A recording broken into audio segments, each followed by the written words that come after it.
Good morning. Welcome back to Coffee with a Life Coach. I am your gravelly morning voice, Brianna, bringing you another episode in the month of February. February is our month of love. And so I want to talk to you about another topic on how we love ourselves. I had the fortune to go to Disneyland with a friend this weekend, and I had this aha that other times I've been on trips, I can remember going on the trip. Like, I can remember going to Disney World at a certain point in my life. I can remember some road trips at a certain point in life with certain people, but I can't always remember all the details. I can't even remember like good stories. I can remember things where I was keeping score or where the trip was disappointing, but I don't have a lot of positive memories on some of those trips. And I started to think, why can I remember some and not others? And what does that have to do with, or what's my role in that, I guess? And so I think about people pleasing, and I think about how we have a feeling that that a sign of love is if we just go with the flow, or if we do everything to please others and we don't put ourselves at all on the priority list, let alone at the top.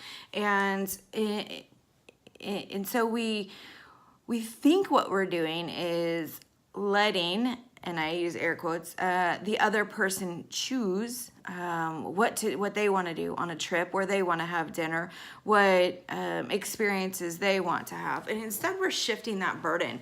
We're shifting that burden for someone else to make all of those decisions. And we're not taking accountability because that's safer for us. If we're fearful that we're not enough, we're fearful that we don't have enough, then we want to avoid rejection.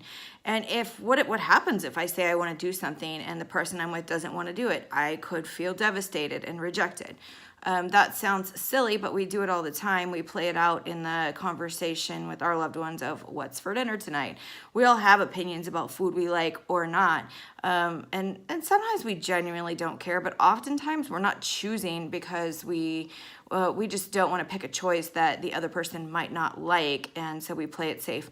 Such a small risk in that decision, and yet that conversation is happening on a daily basis in many people's lives. Anyway, back to Disneyland. So Disneyland, I recognized that I was really intentional when I was there. I was doing things I wanted to do. I was making recommendations. I was leading the way in some cases, following in other cases.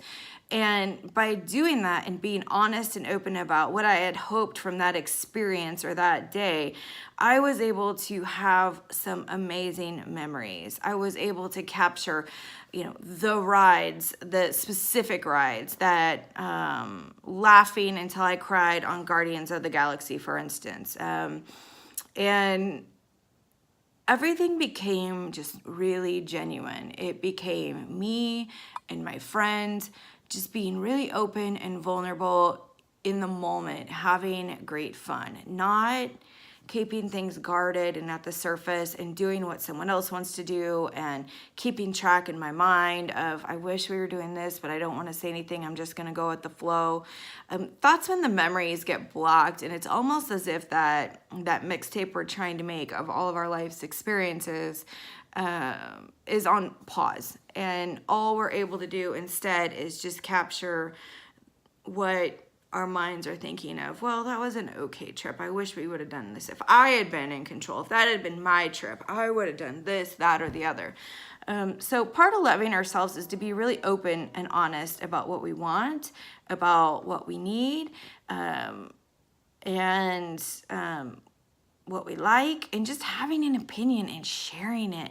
And when you share your opinion and you recognize that I want tacos and he doesn't want tacos or she doesn't want tacos, that isn't the end of the world. There is no actual real rejection that happens. Okay, fine.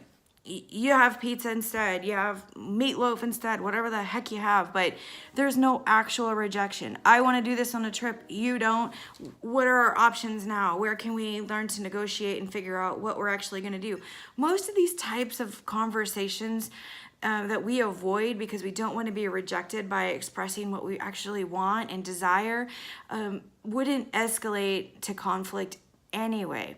There would be compromise that would happen almost immediately. And so this week, look for places where you're placating others or where you're compromising unnecessarily, and start to express opinions of what you want, what you like, what you need, where you want to go, how you want to spend your time, how you want to spend your money, activities you want to pursue, the ways you want to spend nights out.